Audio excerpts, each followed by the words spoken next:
Comment aider les autres ou le syndrome de l'infirmière? Bonjour à toutes et à tous et bienvenue dans cette vidéo. Alors le syndrome de l'infirmière, qu'est-ce que c'est? Une personne qui a le syndrome de l'infirmière, même si je n'aime pas beaucoup ce terme, c'est en fait une personne qui a une empathie qui est exacerbée au point que cette personne veut aider tout le monde dans toutes les situations et même par les personnes qui n'ont pas sollicité cette aide.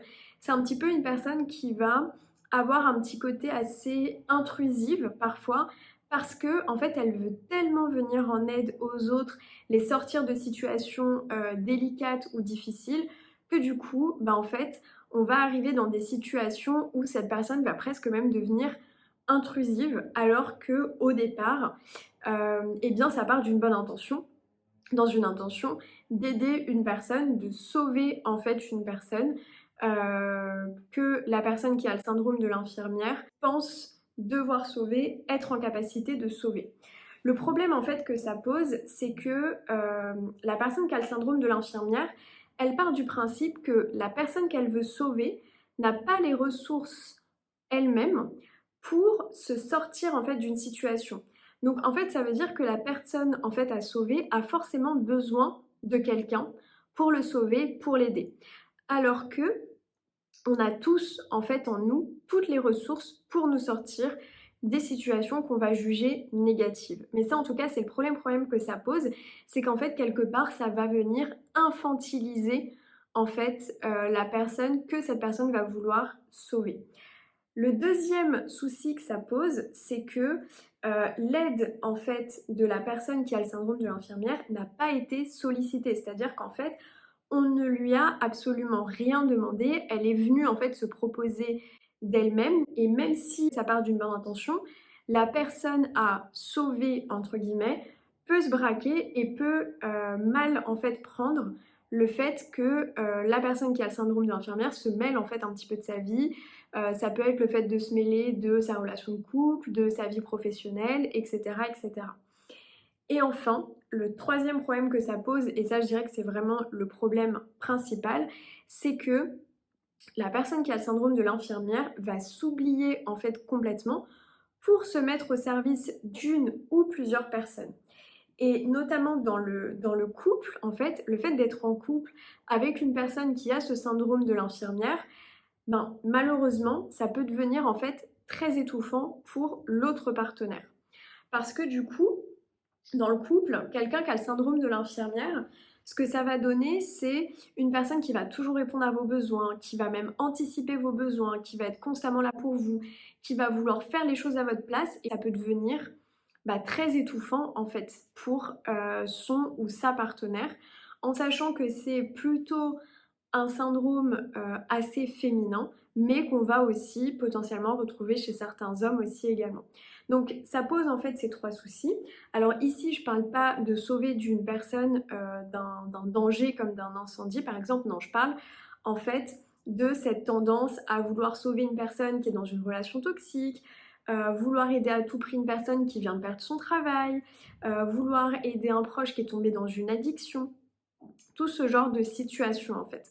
Je parle pas de simplement venir en aide à une personne dans la rue qui s'est fait mal par exemple. Non, non. Je parle en fait vraiment de sujets, on va dire, qui sont assez profonds, le fait de perdre un travail, le fait d'avoir une addiction, le fait d'être dans une relation toxique. Le syndrome du sauveur, il se manifeste quand en fait on va vouloir venir en aide à une personne qui ne nous l'a pas demandé et qu'en fait on va essayer de tout faire pour sortir cette personne d'une entre guillemets mauvaise situation, en tout cas qu'on juge comme étant une mauvaise en fait situation. Et s'il y a bien une chose que vous devez retenir de cette vidéo, si jamais vous avez justement l'impression d'avoir ce syndrome de l'infirmier ou de l'infirmière, c'est que vous ne pouvez sauver personne. Et vraiment, je vais insister là-dessus parce que moi, c'est vraiment quelque chose que j'ai appris pour ma part, c'est que vous ne pouvez en fait sauver personne. Les personnes à sauver, entre guillemets, ne peuvent s'aider qu'elles-mêmes. C'est-à-dire que une personne qui ne veut pas sortir d'une addiction, qui se complaît dans le fait d'être addict à quelque chose, que ce soit de la nourriture, que ce soit de la drogue, que ce soit la cigarette, que ce soit l'alcool, que ce soit une addiction au jeu, bref, peu importe en fait l'addiction. Euh, une personne qui se complaît dans une addiction, si elle n'a pas envie de s'en sortir, vous ne pouvez pas la forcer à s'en sortir. En fait, on ne peut pas forcer une personne à se sortir d'une addiction, à sortir d'une relation toxique, à... en fait, peu importe la situation, c'est-à-dire que tant que la personne qu'on juge qui doit être sauvée, qui doit être à tout prix aidée, tant que cette personne n'a pas conscience que ce qu'elle fait est un problème, ou même si elle en a conscience qu'elle n'a pas envie d'en sortir pour le moment, vous ne pouvez absolument rien faire. Mis à part accepter, en fait, tout simplement. En fait, une personne qui, dans le cas d'une addiction, dans le cas en fait d'une personne addicte, la personne ne peut s'en sortir que par sa propre volonté. Vous aurez beau le répéter que c'est mal, qu'elle risque de mourir de cette addiction, et que sais-je encore, ou que, je sais pas moi, elle dépense tout son argent dans les jeux d'argent par exemple, eh bien ça ne changera pas tant qu'en fait la personne elle-même n'aura pas eu le déclic et qu'elle ne voudra pas changer, en fait, tout simplement. Donc la meilleure chose à faire en fait dans ces cas-là, c'est simplement de dire, bah écoute, si tu as besoin, je suis là pour toi. Si tu as besoin, tu peux me contacter, tu sais me contacter. Je peux t'écouter, être à ton écoute, être là pour toi. Et c'est tout en fait, stop. C'est juste, voilà, je suis présent ou présente si tu en ressens le besoin. Et ça s'arrête là. Sinon, ce qui se passe, enfin ce qui risque de se passer, vous risquez d'étouffer la personne, vous pouvez même vous la mettre à dos, parce que les discours en fait de dire oui mais tu comprends, si tu continues à manger comme ça, t'es déjà obèse et donc tu risques une maladie et blablabla et blablabla. Généralement en fait, enfin les gens sont pas bêtes, ils en ont conscience en fait. C'est juste que c'est plus fort qu'eux. Et, et tant qu'en fait vous rabâcherez ce genre de discours, et bien en fait ça ne fera qu'éloigner la personne de vous. Alors que juste dire bah écoute, je sais que ça va pas trop parce que voilà, il y a ça dans ta vie. Si tu as besoin d'en parler, je suis là pour toi. Si tu as besoin de moi, je suis là pour toi. En fait, ça suffit. Et c'est le mieux que vous puissiez faire. En fait, pour justement ne pas braquer aussi la personne contre vous et ne pas que ça se retourne aussi contre vous, parce que ça, c'est aussi une possibilité. Donc, en fait, le mieux finalement à faire, une fois que vous avez proposé en fait votre aide et dit que vous étiez présent pour cette personne si elle en ressentait le besoin, c'est de vous concentrer sur vous en fait.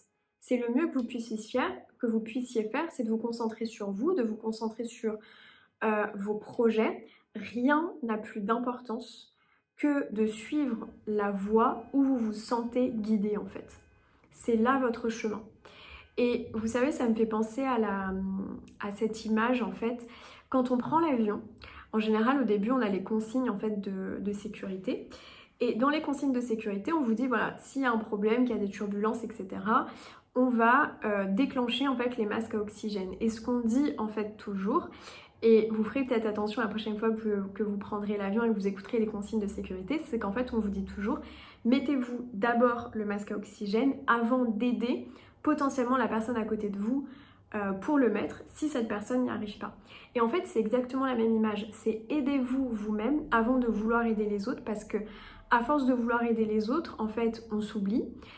Finalement on n'aide peut-être pas tant que ça, et là où vous aurez le plus d'impact en fait sur le monde de manière générale, c'est tout simplement en suivant votre voie, en faisant en fait les projets qui vous font envie. C'est comme ça que vous allez inspirer les autres, que ce soit les personnes que vous considérez potentiellement comme à aider, et même en fait le monde entier de manière générale en fait tout simplement. Et plus vous allez inspirer les gens, et plus potentiellement on sollicitera votre aide, on vous demandera conseil ou que sais-je, si c'est ce dont vous avez envie en fait. Mais c'est comme ça que vous aurez un impact le plus positif finalement sur le monde.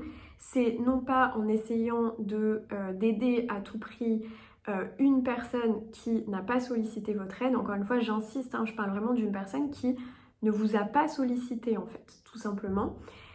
C'est pas en fait en vous concentrant sur une seule personne qui n'a pas sollicité votre aide que vous allez forcément avoir le plus grand impact positif, bien au contraire. C'est plutôt en disant à vos proches que vous êtes disponible pour eux s'ils en ressentent le besoin, Et en attendant, vous vous concentrez sur vos projets, en fait, tout simplement. Vous vous concentrez sur vous. Et c'est comme ça que vous aurez un impact le plus grand, le plus positif, et que vous pourrez aider un maximum de gens. Peut-être en créant une entreprise, en proposant peut-être des produits, des services qui vont changer la vie des gens, par exemple. Voilà, écoutez, j'espère que cette vidéo vous a plu. Si vous le souhaitez, vous pouvez réserver une séance de coaching avec moi. Vous avez le lien juste en bas dans la barre d'infos. Et je vous dis à très bientôt dans une prochaine vidéo. Prenez bien soin de vous. Bye bye.